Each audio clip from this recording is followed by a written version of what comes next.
Start more US based e-learning platform. మీరు కూడా slot book చేసుకోవాలంటే ఈ నెంబర్కి కాల్ చేయండి. ముకుంద జ్యువెలర్స్ సమర్పించు అందమైన జీవితం కార్యక్రమానికి స్వాగతం. నమస్తే కళ్యాణ్ గారు. నమస్తే జయ గారు. కళ్యాణ్ గారు, రాజేష్ అని మనకి వాట్సాప్ లోనే మెసేజ్ వచ్చిందండి. ప్రేమ వ్యవహారం అంటే అతని మెసేజ్ని బట్టి మాకు అనిపించింది ఏంటంటే మెచ్యూర్డ్ గానే ఉన్నాడు. ఏదో చిన్న పిల్లలు తెలిసి తెలియని వయసు అట్లా అనిపించలేదండి, మెచ్యూర్డ్ గానే అనిపించింది. బట్ అంటే చాలా మలుపులు తిరిగింది అనమాట. సో మీతో మాట్లాడాలి అనేసి పెట్టారు. సో ఏంటి మీరు వస్తారా ఫోన్లో మాట్లాడతారా? నేను కనిపించను మేడం, నాకు కొంత ఇబ్బందులు ఉన్నాయి, సో కాల్లో అయితే నేను మాట్లాడతానని అన్నారు. నెంబర్ కూడా మనకి పాస్ ఆన్ చేశారు. మరి మీరు ఓకే అంటే నేను కాల్ చేసేస్తాను.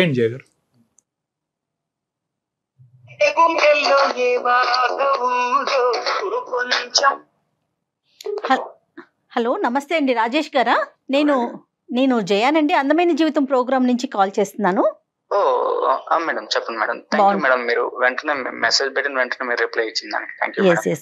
మీ మెసేజ్ అంతా చూసాక ఇమ్మీడియట్ గా మీతో మాట్లాడాలి. డాక్టర్ కళ్యాణ్ చక్రవర్తి గారి సలహా సూచన చాలా అర్జెంట్ గా మీకు అవసరం అనిపించిందండి. సో అందుకని ప్రయారిటీగా మీరు తీసుకున్నాము. ఫ్రీ ఉన్నారా, మాట్లాడతారా? పర్లేదండి, మాట్లాడచ్చు. రైట్. కళ్యాణ్ గారు ఉన్నారండి, మాట్లాడండి ఒక్కసారి. హలో రాజేష్. హాయ్ సార్, నమస్తే సార్. హాయ్ రాజేష్, చెప్పండి. చెప్పినాను, ఏంటి సమస్య ఏంటి? మాది వైజాగ్. నేను ఒక అమ్మాయిని లవ్ చేశాను సార్, శిరీష అని అమ్మాయి పేరు. చాలా రోజులు ఒక 3 years లవ్ చేసుకున్నాను సార్. ఇలాగా 3 years మేము చేసుకున్నాం, కానీ కొన్ని రోజుల తర్వాత అమ్మాయికి నాకు జాబ్ లేదు, కొన్ని రోజులకి అనేసి వెళ్ళిపోయింది సార్ నా దగ్గర నుంచి. అంటే చదువుకునేటప్పుడు లవ్ స్టోరీ అండి? ఎట్లా మీది? అయిపోయిందండి. మా బీటెక్ లో ఉన్నప్పుడు లవ్ చేసుకున్నాం. కొన్ని రోజుల తర్వాత ఇంకా నేను జాబ్ ట్రయల్స్ లోనే ఉన్నా అండి. బీటెక్ అయిన వెంటనే ఇంకా అమ్మాయి లవ్ చేస్తుంది కదా, అమ్మాయి ఎలాగైనా పెళ్లి చేసుకోవాలని చెప్పి నేను జాబ్ ట్రయల్స్ లో ఉన్నా అండి.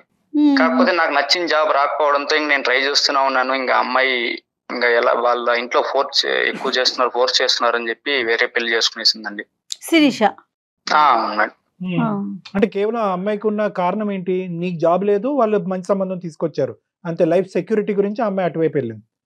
అవునండి, లైఫ్ సెక్యూరిటీ కోసం దానితో నేను ట్రై చేస్తుంటే కూడా నాకు నచ్చిన జాబ్ రావట్లేదండి. ఏదో చిన్న జాబులు చేయడానికి నాకు మంచి పర్సంటేజ్ తో నేను పాస్ అయ్యానండి. నాకు చిన్న జాబులు చేయడం ఇష్టం లేకుండా సరే వెయిట్ చేయి అని చెప్పానండి. కాదు, ఎవరి ఇంట్రెస్ట్ వాళ్ళది, కానీ ఇది ముందే మాట్లాడుకోలేదా మీరిద్దరు? అంటే ఇంత వ్యవధి ఉంది,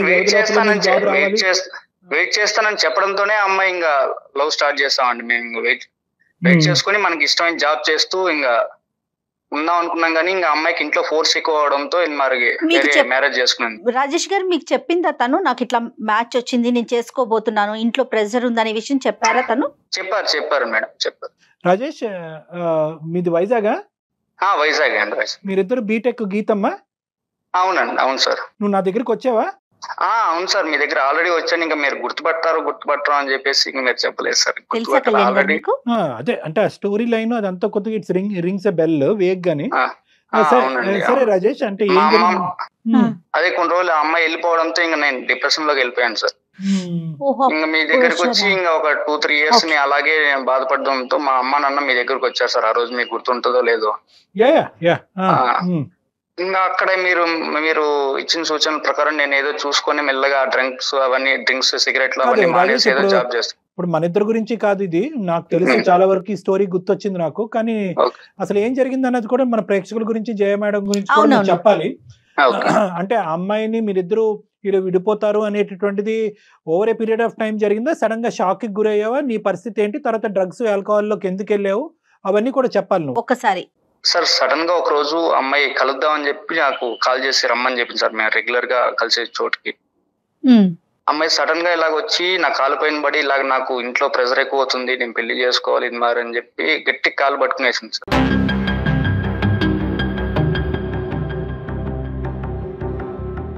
ఇంకా నాకు ఏం చేయాలి, ఏంటి నా పరిస్థితి ఏంటి అర్థం కావాలి. రోజు నార్మల్ గా మాట్లాడే అమ్మాయి ఈ రోజు ఏంటి ఇలా చేస్తుందని చెప్పి నాకు షాక్ లో ఉండిపోయాను. అమ్మాయి ఏడ్చి ఇలాగ నేను వెళ్ళిపోతాను ఇంక నీతో కాదని చెప్పేసి బాధపడి వెళ్ళిపోయింది.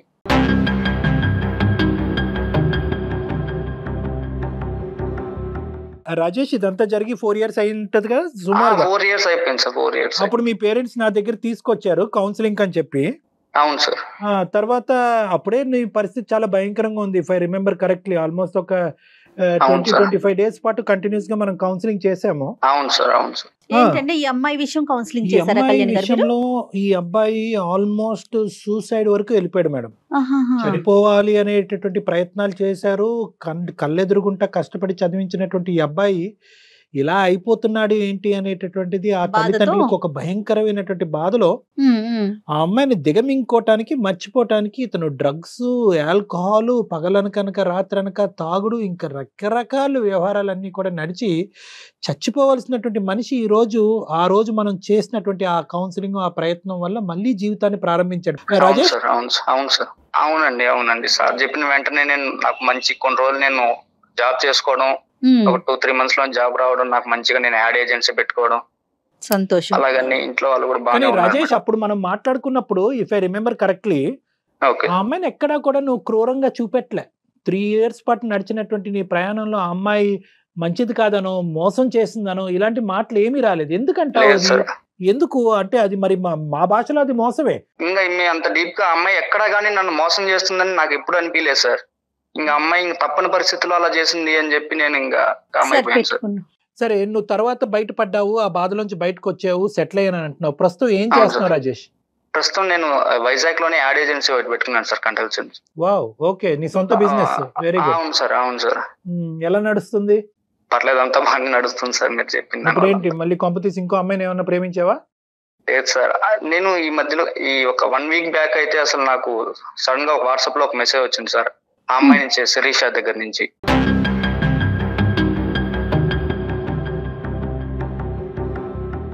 మళ్ళీ శిరీష దగ్గర నుంచా? అవును సార్. ఏది ఇప్పుడు 4 years తర్వాత, 3 years అవును సార్, తర్వాత? 4 years తర్వాత సార్. నువ్వు పెళ్లి చేసుకోలేదు ఇంకా? లేదు సార్, నేను ఇంకా లవ్ ఒకసారి బ్రేకప్ అయిన తర్వాత మళ్ళీ ఏ అమ్మాయి దగ్గర నేను ఇంకా కెరీర్ వైపు వెళ్ళిపోయాను సార్. మా ఇంట్లో వాళ్ళ దగ్గర ఇంకా బాధపడుతుంటే చూడలేక ఇంకా కెరీర్ వైపు వెళ్ళిపోయాను. బాగుందయ్యా, ఏం కదలయ్యా ఇవన్నీ. ఇంకా నీ జీవితాన్ని ఇంకా అంటే నువ్వు కొంతవరకు బాగుపడ్డావు, కానీ ఇంకా పూర్తి స్థాయిలో ఆ అమ్మాయిని అయితే నీ మనసులో మర్చిపోలేదు. తీయలేదు, ఇంకా పెళ్లి చేసుకోవాలని డిసైడ్ అవ్వలేదు. మరి మీ తల్లిదండ్రులు నీ మీద ప్రెషర్ పెడుతున్నారా చేసుకోమని? అది కూడా లేదా? అందరూ ప్రెజర్ వదిలేసి- పెడుతున్నారు సార్, కాకపోతే నాకు పెళ్లి వద్దు, నాకు ఇంకా ఒక అమ్మాయి వెళ్ళిపోయింది, ఇంకా నాకు అవసరం లేదు, ఓకే నువ్వు నా జాబ్ కాదు. వైపు కెరీర్ వైపు ఉండిపోదాం అని చెప్పి నేను ఇలా చూసుకుంటున్నాను సార్. ఇంట్లో ప్రెజర్ అయితే ఉంది కానీ లేకుండా ఎందుకు ఉంటుందండి? తల్లిదండ్రులు కోరుకుంటారు కదండి పిల్లలు ఈ బాగా కరెక్ట్ భవిష్యత్తు కాదు. ఆ బాగుండాలని. సబ్జెక్ట్ అక్కడ క్లోజ్ అయిపోయినప్పుడు నువ్వు ప్రేమ కొత్త అనేది పక్కన పెట్టి మళ్ళీ కొత్త జీవితం స్టార్ట్ చేసి కెరియర్ పరంగా నువ్వు ముందుకు వెళ్ళినప్పుడు అంతే ఇది కదా కూడా మొదలు కళ్యాణ్ గారు, పెట్టాలి కదా. అంతే కదా డాక్టర్ గారు. అరే, ఈ అమ్మాయి మళ్ళీ చేస్తున్నాను, కాకపోతే ఆ అమ్మాయి నేను ప్రేమించింది మర్చిపోలేకపోతున్నాను సార్, అందుకని చెప్పేసి. కాదు, ఈ అమ్మాయి మళ్ళీ ఎందుకు మెసేజ్ పెట్టింది? ఇదేంటి మాకు ఏమంటది అసలు ఫైనల్ గా? ఆ అమ్మాయి నీ దగ్గరకు వచ్చేస్తానని చెప్తుంది మేడం.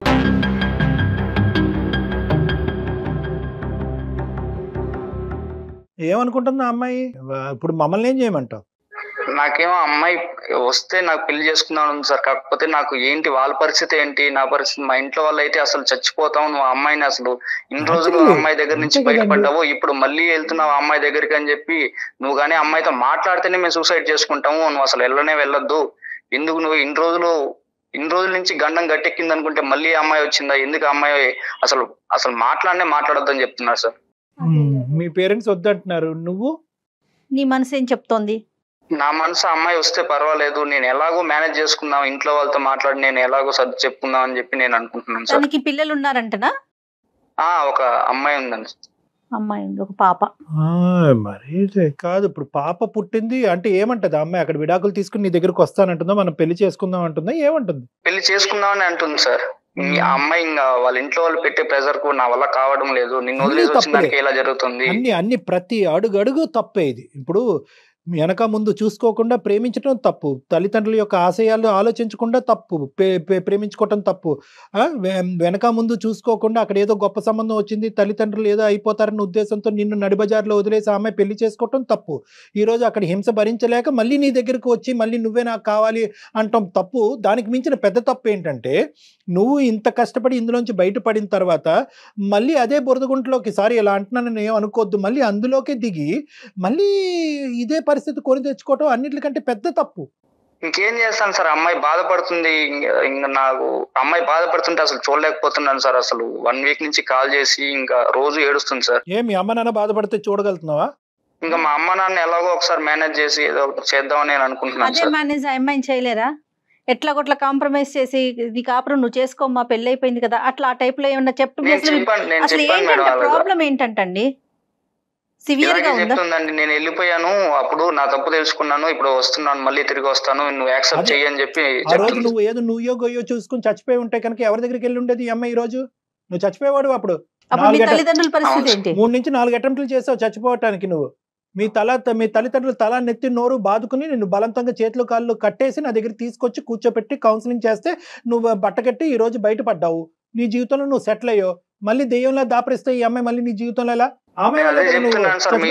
ఇప్పుడు నువ్వు ఎలాగో ఒకసారి మేనేజ్ చేసుకో ఉండు, నువ్వు పర్లేదు అని చెప్పి నిన్ను మర్చిపోయి నేను ఉండిపోతాను, నాకేం ఇబ్బంది లేదు, నువ్వు ఉండంటుంటే కూడా బాధపడుతూ రోజు కాల్ చేసి నాకు ఇంకా బాధగా ఉంది సార్. అమ్మాయి చూస్తుంటే ఇంకా ఆప్షన్ ఉందనుకుంటుందేమో తను. ఇప్పుడు ఆ అమ్మాయి రెడీగా ఉంది నీ దగ్గర రావడానికి, మళ్ళీ నీతో ప్రయాణం కొనసాగడానికి. తన తప్పు తను తెలుసుకుంది. ఆ అమ్మాయి కథ అయితే మనకు క్లియర్ కట్ గా అర్థమైంది. ఆ అమ్మాయి దొంగ బుద్ధితో వస్తుందా మంచి ఆలోచనతో వస్తుందా అది పక్కన పెడదాము. నువ్వేమనుకుంటున్నావు? నీ పరిస్థితి ఏంటి? ఆ అమ్మాయి ఆ రోజు కాల్ చేసిన వెంటనే ఎలా అయినా పర్లేదు, అమ్మాయి పెళ్లి అయిందా, పిల్లలు పుట్టారు, అవన్నీ నాకు అనవసరం సార్. అమ్మాయి నేను అంతలాగా ప్రేమించాను సార్. అంతలాగా ప్రేమించబట్టే సార్ ఆ రోజు నేను ఆ డ్రగ్స్ లోకి కానీ మందులోకి కానీ బానిస అయిపోయింది. అవును, ఇప్పుడు అసలు వాస్తవానికి నీకు కోపం రావాలి. ఆ అమ్మాయి నిన్ను ఆ పరిస్థితిలోకి తీసుకెళ్ళిందని. మరి నీకు కోపం వస్తుందా, ప్రేమ పుట్టుకొస్తుందా? అదంతా నాకు వద్దు సార్. అమ్మాయి నాకు కావాలంతే సార్. అమ్మాయి నేను గాఢంగా ప్రేమించాను సార్. అమ్మాయి ఎలాగున్నా పర్లేదు సార్.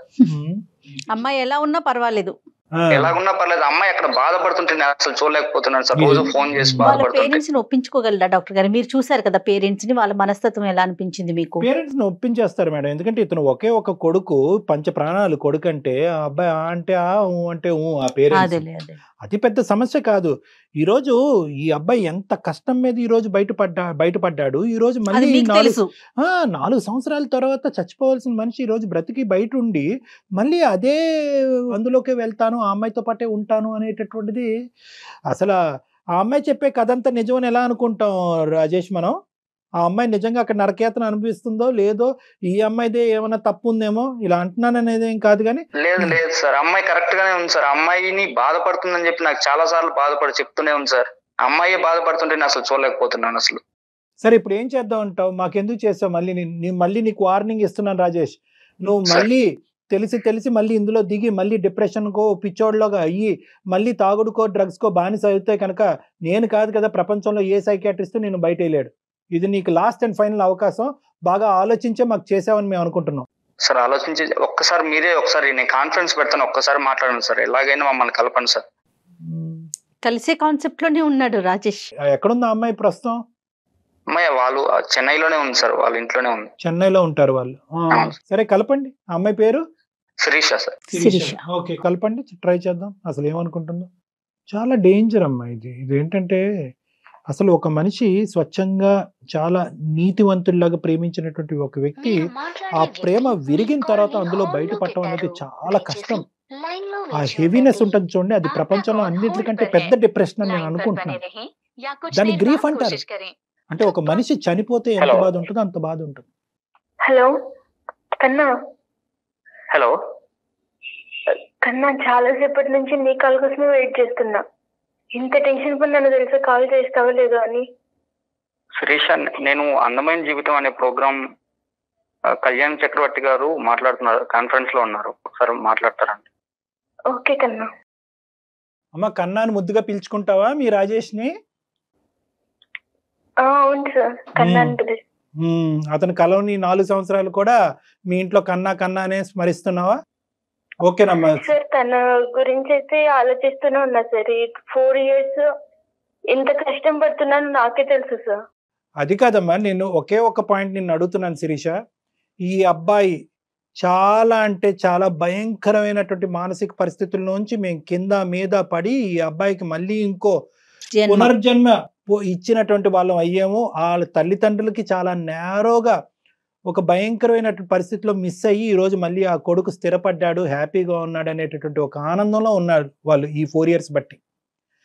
ఏం జరిగింది, ఎలా జరిగింది అనేది అంతా నీకు తెలుసు. నీకు తెలియనటువంటి కథ ఏమీ కాదు కదమ్మా శిరీష? మరి నువ్వు కాదు వద్దు అని అనుకున్నటువంటి వ్యక్తిని ఈ రోజు మళ్ళీ కావాలని ఎందుకు అనుకుంటున్నారు? సార్ నేను చేసింది నిజంగా తప్పే సార్. కానీ నేను తనకి చెప్తూనే ఉన్నా జాబ్ తెచ్చుకో, మ్యారేజ్ చేసుకుందామని. కానీ మ్యారేజ్ టైంకి ఇంకా తనకి ఎంత చెప్పినా కూడా వినలేదు సార్. ఏ అమ్మాయి అయినా సెటిల్ అయిన అబ్బాయినే కదా సార్ కావాలనుకునేది. అలానే నేను కూడా ఒక ప్రాక్టికల్ అమ్మాయి లాగానే ఆలోచించిన. సెటిల్ అయిన అబ్బాయిని చేసుకొని ఇంట్లో కూడా ఫోర్స్ వస్తుండింది సార్. మరి మీరు వెయిట్ చేయాల్సింది కదా, మీకు అంత ఇష్టం అంత ప్రేమ ఉన్నప్పుడు. మేడం నేను 3 years నుంచి మేడం నేను తనకి ఎంతగా చెప్పినాను. తను కూడా మీ పరిచయం 4 years కాదమ్మా, మీ పరిచయం 4 years. 1 సంవత్సరం తర్వాత నువ్వు వెంటనే జాబ్ అని స్టార్ట్ చేసావు, అతనికి జాబ్ రాలా, నువ్వు పెళ్లి చేసుకున్నావు, వెళ్ళిపోయావు. మేడం నేను చేసింది తప్పే మేడం. ఇంట్లో టార్చర్ చెప్పలేదు మేడం. లాస్ట్ అండ్ ఫైనల్ లో ఇంకా తను తప్ప ఇంకెవరు లేరు మేడం నాకు. కదమ్మా, అసలు నీ ప్రాబ్లం ఏంటమ్మా? అక్కడ ఏంటి మీకు ఏమి ఎందుకు వచ్చావు మళ్ళీ ఇతని జీవితంలోకి? ఇందాక నా క్వశ్చన్ కి ఆన్సర్ చెప్పండి. Why did you come back? ఎందుకు మళ్ళీ కావాలనుకుంటున్నావు కన్నాని? సార్ నేను మ్యారేజ్ అయిన ఫస్ట్ రోజే మా హస్బెండ్ అడిగారు సార్, నీకేమైనా లవ్ అఫైర్స్ ఉన్నాయా అలా ఇలా అని అడిగారు. తను ప్రాక్టికల్ గా ఆలోచిస్తున్నాడు కదా అన్నట్టు నేను అవును ఇలా ఉండింది అని చెప్పాను సార్. అప్పటి నుంచి ఇంకా స్టార్ట్ అయింది సార్. ఇంట్లో వాళ్ళు అంతే సార్, తను అంతే.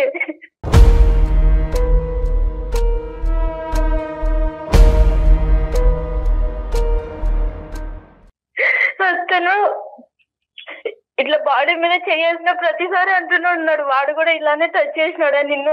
ఎంత మానసికంగా మెంటల్ గా చాలా టార్చర్ చేశాడు.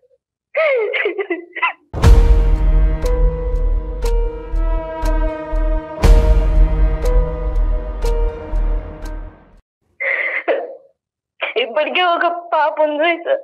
ఆ పాప పుట్టిన తర్వాతనే ఇట్లా కాస్త నేను చూస్తున్నట్టు మనిషిగా కూడా చూడదు సార్ ఇంట్లో నన్ను. అత్తగారు మామగారు పొద్దుటి నుంచి సాయంత్రం వరకు అత్త మామలు ఇద్దరు అంతే సార్. కూతురు లెక్క చూసుకుంటారు అనుకుంటే అట్లా కూడా చూసుకోరు.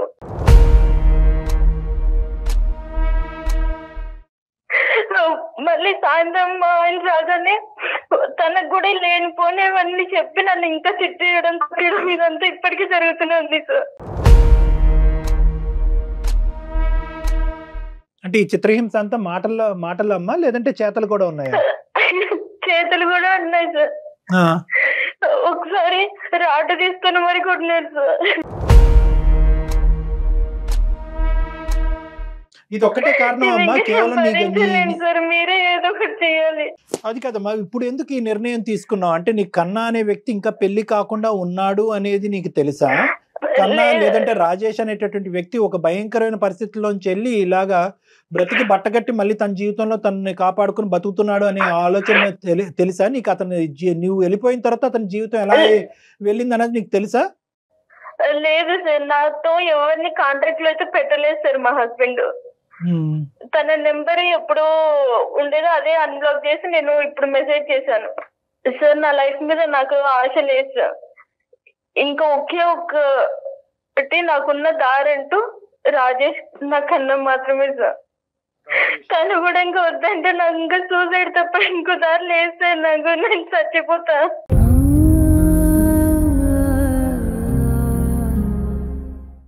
కన్నా ఉంటేనే నా జీవితం, కన్నా లేకపోతే నేను సూసైడ్ చేసుకుంటానంటే కనుక నీ గురించే కన్నా 4 సంవత్సరాల క్రితం సూసైడ్ చేసుకుందాం అనుకున్నా. మరి సార్ నేను చేసింది తప్పే సార్. కానీ ఏ అమ్మాయి అయినా స్టార్టింగ్ లో అలానే అనుకుంటుంది సార్, ఇట్లానే సెటిల్ అవ్వాలి, సెటిల్ అయిన అబ్బాయి ఇంకా ఇంట్లో ఉన్న ఫోర్స్ అదంతా కలిపి ఒకటి మైండ్ అలా అవుతుంది సార్, అంతే. అలా కదా అమ్మా, ఇక్కడ ఆ అబ్బాయి ఇప్పుడు సందిగ్ధ పరిస్థితిలో ఉన్నాడు. ఎందుకంటే నువ్వంటే పంచ ప్రాణాలు ఆ అబ్బాయికి. 4 సంవత్సరాల పాటు నీ ప్రేమలోనే ఇంకా ఆలోచించుకుంటూ ఇప్పటికీ కూడా పెళ్లి చేసుకోలేదు. కానీ దాన్ని ఆ సిచ్యువేషన్ మనం అడ్వాంటేజ్ తీసుకుంటామా? సార్ అలా ఏం కాదు సార్, నాకు నా కన్నా కావాలి సార్. ఒకప్పుడు 3 సంవత్సరాల పాటు మీరు ప్రేమించుకున్నారు.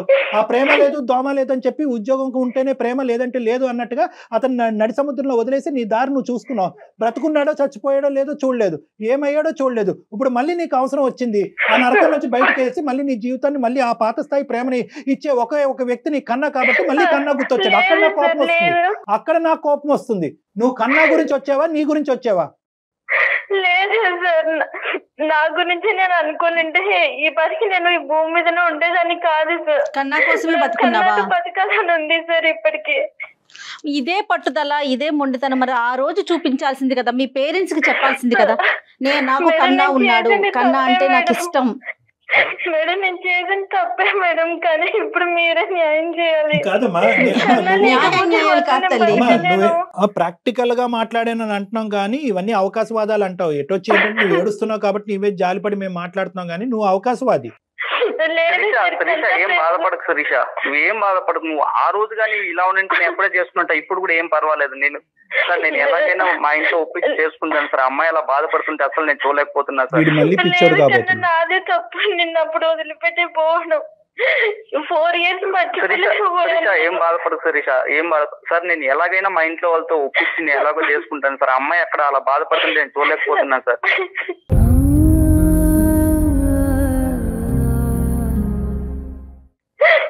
కాదు శిరీష, ఏడో అమ్మా శిరీష, నేను ఒక 2 నిమిషాలు మాట్లాడచ్చా? చెప్పండి సార్. మీ ప్రేమకి ఏమి నేను వ్యతిరేకను కాదు, ఓకే, మీ భవిష్యత్తులకి నేను వ్యతిరేకను కాదు. నాకు కన్నా యొక్క భవిష్యత్తు కూడా ఇంపార్టెంట్. ఎందుకంటే కనుక అతను ఈ రోజు బ్రతికి బయటపడ్డాడు. 1-10 సార్లు చెప్తున్నాను. ఎందుకంటే అతను గెడ్డాలు పెంచుకుని పిచ్చోడు లెక్క ఉంటూ తాగుడుకు బానిసయ్యి ఈడ్చుకుని 2 కాళ్ళు 2 చేతులు కట్టేసి వాళ్ళ తల్లిదండ్రులు నా దగ్గర తీసుకొచ్చారమ్మా. ఆ సన్నివేశం నువ్వు ఒక్కసారి చూస్తే కనుక నీకు అర్థం అవుతుంది.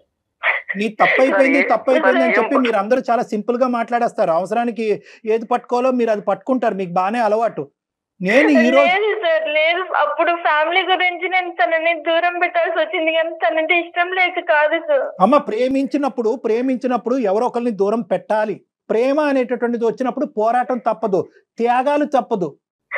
సార్ నేను తనకి చెప్తూనే ఉన్నాను సార్,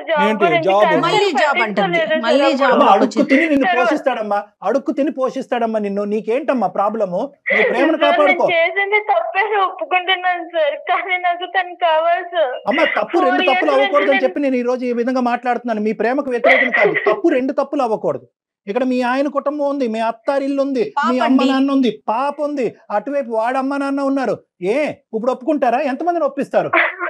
సార్ ఏం పర్లేదు సార్, నేను ఇంకొకసారి కావాలంటే అక్కడ వెళ్ళడానికి నేను సిద్ధంగానే ఉన్నాను. కానీ శిరీష చూస్తుంటే దేనికన్నా రెడీ అయ్యి, శిరీషకి 10 మంది పిల్లలున్నా రెడీ అయ్యి, ఏదన్నా రెడీ అయ్యి. వాళ్ళందరూ వచ్చి నిన్ను నరికి నీకు ఉప్పు కారం రాస్తారు వాళ్ళందరూ కలిపి. అర్థమవుతుందా? నువ్వేమనుకుంటున్నావు? నీ తల్లిదండ్రులు పడిన బాధ డాక్టర్ గారికి తెలుసమ్మా. నీ కండిషన్ లో నీకేం తెలుసు? నువ్వు కాసేపు ఆగు బాబు కన్నా, నువ్వు ఒక 2 నిమిషాలు ఆగు. నీకు బ్రెయిన్ వర్కౌట్ అవ్వట్లేదు. నువ్వు అప్పుడు చేసిన తప్పే మళ్ళీ ఆ చిత్రహింసల నుంచి బయటెట్టడానికి మాకు ఒక మార్గం ఉంది, మాకు ఒక అనుభవం ఉంది, మాకు ఒక ఆలోచన ఉంది. నీ ప్రేమ గొప్పదే. ఆ ప్రేమ అప్పుడే తెగిపోయింది, అప్పుడే అన్యాయానికి గురైంది. దాన్ని ఎందుకు మళ్ళీ ఇప్పుడు రివైవ్ చేసి మళ్ళీ దానికి ప్రాణం పోస్తారు? Sir please sir, 4 years marriage అయినా కూడా కన్నాను తెలుసుకుని రోజు అంటే లేదు సార్ నా లైఫ్ లో. ఎక్కడున్నావమ్మా? ఆలోచించుకుంటూ కూర్చున్నావు అంతే. నువ్వు ఆలోచించుకుంటూ కూర్చున్నావు. నువ్వు కంఫర్ట్ జోన్ లో లేకపోతే నీకు రాజేష్ గుర్తొస్తాడా? లేదు, ఆ పిచ్చోడేమో నాకు అయినా పర్వాలేదు అంటాడు. ఆ పిచ్చోడు నిజంగా అనకూడదేమో ఈ మాట. గానీ లేదు, నిజంగా ఇది ఒక నిజంగా పిచ్చితనమే మేడం. ఇది రాజేష్ విషయంలో పిచ్చితనం. అమ్మ ఒకటి మెచ్యూరిటీ పర్లేదు మేడం, నాకు అమ్మాయి ఇలా బాధపడుతుంటే చూడలేకపోతున్నాను. నువ్వు బాధపడితే చూడలేవు. ఆ అమ్మాయికి 10 మంది పిల్లలు ఉన్నా ఓకే, వాళ్ళ ఆయన వచ్చి నిన్ను తన్నా కూడా నీకు ఓకే. నీ కన్న తల్లిదండ్రుల గురించి మాత్రం ఆలోచించావు. వాళ్ళు ఏమైపోతారన్న ఆలోచన లేదు, ఏమీ లేదు. నువ్వు ఒక 2 నిమిషాలు ఆగు అమ్మా. నువ్వు ఏడవకుండా 1 నిమిషం వెయిట్ చేయమ్మా. నువ్వు ఏడవకుండా 1 నిమిషం వెయిట్ చేయి. మీరు పెళ్లి కాకముందు మీరు ఎంతన్నా పోరాటం చేయండి. పెళ్లి అయ్యి ఒక ఇంటికి ఇల్లాలు అయిన తర్వాత, అక్కడ ఒక బిడ్డను కన్నా తర్వాత ఆ కుటుంబాన్ని ఎలా రెక్టిఫై చేద్దాం, ఆ మ్యారేజ్ ఇష్యూని ఎలా రెక్టిఫై చేద్దాం అని చూద్దాం. తన లైఫ్ స్పాయిల్ చేయడానికి నేనేం తన శత్రువుని కాదు కదా సార్. తన ప్రాణం కన్నా ఎక్కువ ఇష్టమైన అమ్మాయిని సార్.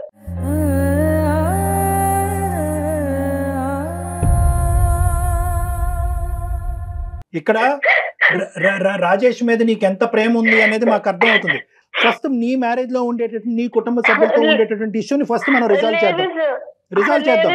హస్బెండ్ నా దగ్గరికి వచ్చినా కూడా నాకు రాజేషే కావాలి సార్. మనం పెద్దల్ని ఇన్వాల్వ్ చేయాలి ఇక్కడ. నాకు కావాలి అంటే కనుక నేను 1కి 100 సార్లు వార్నింగ్ చేస్తున్నాను మీకు. మళ్ళీ మీరు రానున్న రోజుల్లో తప్పు చేయబోతున్నారు. నేను కావాలంటే మా ఇంట్లో వాళ్ళని కావాలంటే ఒప్పిస్తే ఎలాగో ఒప్పిస్తాను సార్. బాబు నువ్వు ఎలాగైనా ఒప్పిస్తావు, ఎందుకంటే మళ్ళీ చచ్చిపోతానని వార్నింగ్ ఇచ్చే ఒప్పిస్తావు. నువ్వు ఎలా ఒప్పిస్తావు నాకు తెలుసు. నీకున్న టెక్నిక్ ఏంటనేది నాకు తెలుసు. శిరీష వాళ్ళ అత్తమావలకి ఏం చెప్తారండి? అమ్మా శిరీష, ఇప్పుడు నువ్వు మీ పేరెంట్స్ కి ఏమని చెప్దాం అనుకుంటున్నావు?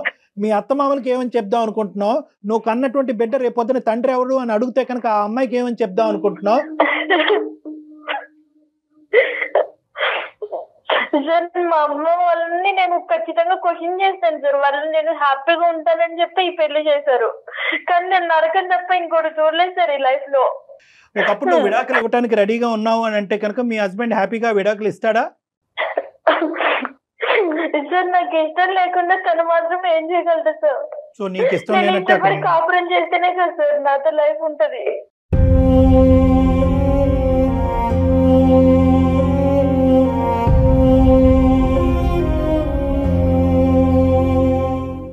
సరే అమ్మ, ఇప్పుడు ఏం చేద్దాం అని అంటావు? ఏ విధంగా దీన్ని ముందుకు తీసుకెళ్ళాలి అనేది నీ ఉద్దేశం? సార్ వాళ్ళ పేరెంట్స్ ని మీరే ఎలాగైనా కన్విన్స్ చేయొచ్చు. ఎవరి పేరెంట్స్ ని? మా పేరెంట్స్ నేను ఎలాగైనా మాట్లాడతాను సార్, మీరు కూడా కొద్దిగా మాట్లాడి చెప్పండి సార్. వాళ్ళతో మాట్లాడతాను, అది నేను మాట్లాడతాను. కానీ ఇక్కడ ఈ అమ్మాయి డీల్ చేయవలసినటువంటి సినారియోస్ చాలా ఉన్నాయి. ఇక్కడ ఏంటంటే భర్తని ఒప్పించగలగాలి, తల్లిదండ్రులని ఒప్పించగలగాలి, అత్తమామల్ని ఒప్పించగలగాలి. నేనేమంటున్నానంటే కాస్త నీ పేరెంట్స్ని ఒప్పించడం, ఏది కన్నా రాజేష్, నీ పేరెంట్స్ని ఒప్పించడం ఇది చాలా సెకండరీ అండ్ చాలా చిన్న ఇష్యూ. ఫస్ట్ ఆఫ్ ఆల్ ఆ అమ్మాయి ఈ ఊబిలోంచి బయటపడాలి. నాకు ఈ పెళ్లి వద్దు, ఈ పెళ్లి నాకు ఇబ్బందికరంగా ఉంది, ఇది కష్టంగా అనిపిస్తుంది అని చెప్పి ఫస్ట్ ఆ అమ్మాయి అక్కడి నుంచి బయటపడటానికి ప్రయత్నం చేస్తే నెక్స్ట్ మీ పేరెంట్స్ని ఒప్పించడం, మీ పెళ్లి జరగటం అనేది సెకండరీ ఇష్యూ. అది జరగకుండా ఇక్కడ ముందే మనం ఇక్కడ ప్రయత్నాలు చేయటం అనేది అది విఫలయత్నం. సో నేనేమంటున్నానంటే ఫస్ట్ అమ్మ నువ్వు ఇమోషన్స్ తీసి పక్కన పెట్టు. ఆ నరకంలో నేను అరగంట కూడా ఉండలేను నువ్వు అంటున్నావు. నీ బిడ్డను తీసుకుని నువ్వు ఎలా బయటకు రావాలి అని అనుకుంటున్నావు లీగల్గా, పెద్దల సమక్షంలో, పెద్దల ఒప్పందంతో, కుటుంబ సభ్యుల యొక్క సపోర్ట్తో నువ్వు ఎలా బయటపడాలనుకుంటున్నావు ఫస్ట్ అందులోంచి బయటపడు. అప్పుడు మనం రాజేష్తోని, రాజేష్ పేరెంట్స్తో కూర్చుని ఈ అమ్మాయి ఇన్ని అడుగులు అప్పుడు చేసినటువంటి తప్పు తను తెలుసుకుంది, తన భవిష్యత్తు మళ్ళీ నిలబెట్టుకోవాలి, కన్నా జీవితాన్ని కూడా నిలబెట్టుకోవాలని చెప్పి మళ్ళీ ఇంకొక ప్రయాణం కొనసాగించాలని అనుకుంటుంది. ఆ అమ్మాయి ప్రయత్నం మీద నాకు నమ్మకం వచ్చిందనే ఆధారం చూపెట్టడానికి నాకు ఉంటుంది. దాన్ని బట్టి నేను వాళ్ళ పేరెంట్స్తో మాట్లాడి వాళ్ళని కన్విన్స్ చేసి మీరిద్దరు ముందుకెళ్లే విధంగా నేను ప్రయత్నం చేస్తాను. కానీ దానికంటే స్టెప్ 1 నువ్వు తీసుకోవాలి, చాలా ఇంపార్టెంట్. ఓకే రాజేష్, ఫైనల్ గా నీకు చెప్పేది ఏంటంటే కోర్టుకు సంబంధించినటువంటి వ్యవహారం కాబట్టి నువ్వు ఓపికగా ఓర్పుగా ఉండాలి. తొందరపాటు పనులు మళ్ళీ ఏమి చేయకూడదు, నెంబర్ 1. నెంబర్ 2, అంతా కలిసి వచ్చి మీరిద్దరు రేపొద్దున లీగల్గా, ఎథికల్గా, మోరల్గా, కుటుంబ సమేతంగా మీరు ఏకం అవుతే కనుక ఆ బిడ్డ కూడా నీ బిడ్డే అన్నట్టుగా చాలా ఓపికగా, ఓర్పుతో, సహనంతో ఉండాలి. అర్థమైందా? అది కూడా చాలా ఇంపార్టెంట్. సో ఒకళ్ళని కాదు ఇద్దరిని ప్రేమించాలి నువ్వు. చాలా థ్యాంక్ యూ సార్. సరే మీరు రండి ఒకసారి మనం మాట్లాడదాం, నేను చెప్తాను. Okay right, okay thank you. Okay sir, good luck అమ్మా, bye both of you, all the best. Thank you sir. ముందు ఈ అమ్మాయితో మాట్లాడాల్సిన అవసరం ఉంది కళ్యాణ్ గారు. ఎందుకంటే ఈ అమ్మాయి ఇమోషన్ తో నిర్ణయం తీసుకుందా, ఏం తీసుకుంది? ఈ అమ్మాయికి ఎప్పుడు ఇమోషన్ ఎక్కువైపోతే అప్పుడు నిర్ణయాలు తీసుకునే విధంగా నాకు అనిపిస్తుంది.